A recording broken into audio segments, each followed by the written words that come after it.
From manufacturing to financial to every kind of service company you can imagine, there are people being told to go home. And there's nothing wrong with those companies. They're not being wicked or mean. They are taking the right decisions for the survival of their own institutions, and they have a right to. Technology is advancing at rates you can't imagine. And as the advancement of technology happens, efficiency comes into the workplace. In one of the companies where I sit on the board, one day, by installing an efficient production line from end to end, by the end of that machine, 400 and something jobs taken out. They don't mean harm, but they do have a right to fight to be efficient in a competitive market. This is our reality, and this will continue. In a time and age where people are advocating for, I went to MIT a few weeks ago to speak at their innovation conference. And in their media lab where they had this conference, there's a major section dedicated to robots and robotics. And many factories are looking for options to human beings. I watched a documentary on CNN the other day. One hotel in Japan, if you check into the hotel, guess who is checking you in? Taking you into your rooms and providing the services for your room? Robots.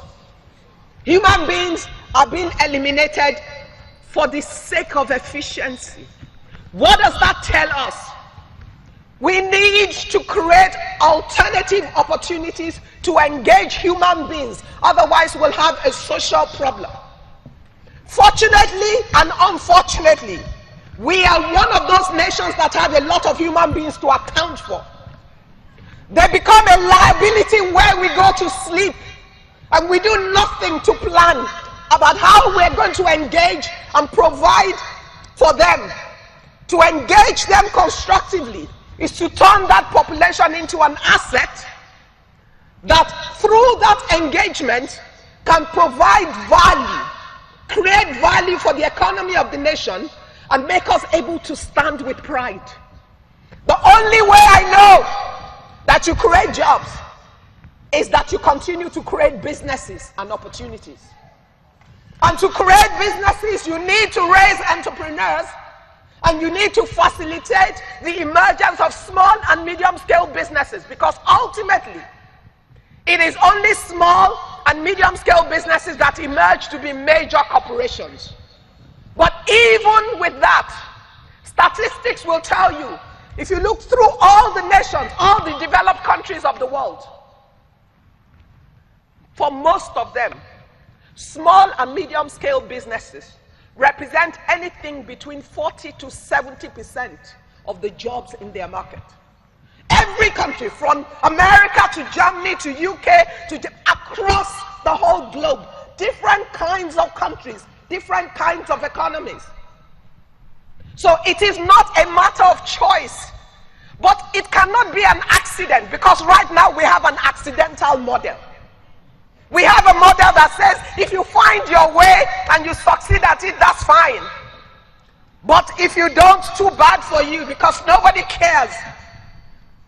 But what we need to understand as a nation, and what our policymakers and our decision makers need to understand, is entrepreneurship is not for pleasure. It is a national service, a national sacrificial service,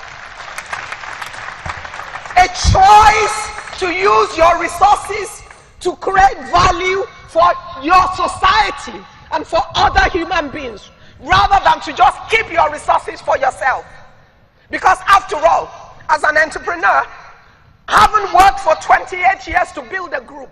All my resources are deployed into companies that generate returns to pay salaries of other people, to pay taxes for the nation, to pay bills for other things, to pay services that make other economies continue to run.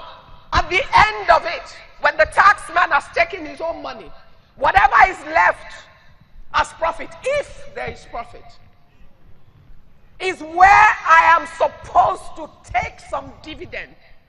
And a wise businessman will eat all the profit that is left after tax.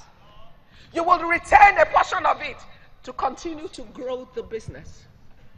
So it is national sacrificial service.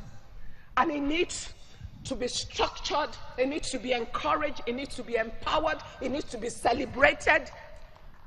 And we need to facilitate the emergence of more. Oh, they're not showing. I wanted to show you a natural pipeline. It's there.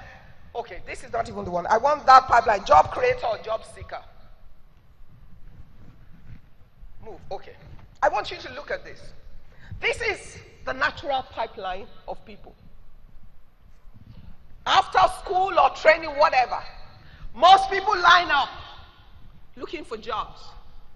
You can see the single guy or the odd guys that will go through the entrepreneurial line.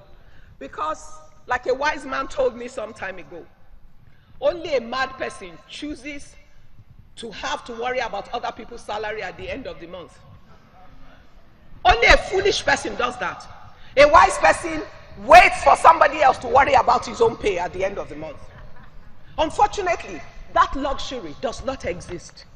We need to set in motion a holistic policy and agenda that helps to motivate more people from the green line to the white line, because therein lies our salvation. Because ultimately, jobs don't fall from heaven.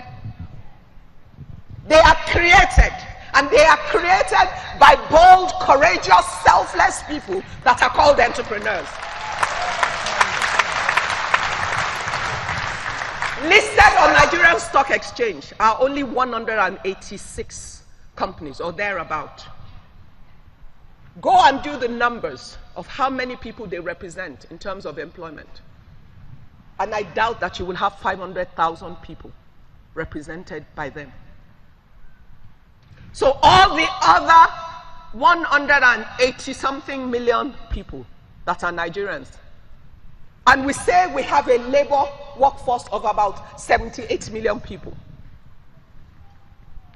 Where do they work?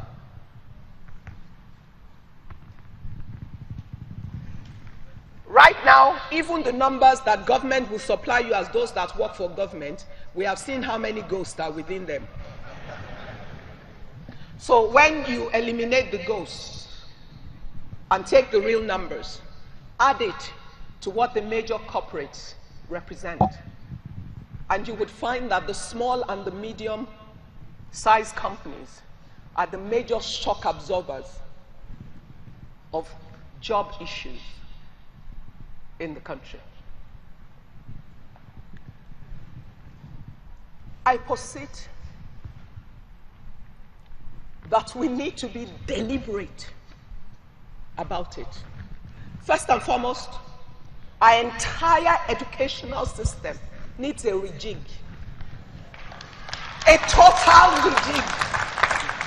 Every single course must have an entrepreneurship content added to it. Every single course.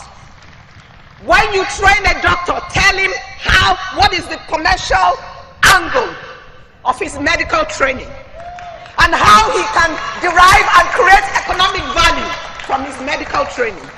When you train an engineer, prepare him to be an entrepreneur, for when he sees the opportunity, if he has the background of the knowledge, he can attempt to take it on. Some will fail, but so what? In the entire world, if you go to business school, they will tell you 7 out of every 10 new businesses will fail within the first 3 years. But imagine the 30% that will be created. I worked in the last few months with Total Nigeria. They had a competition that they were sponsoring called the Start-Upper.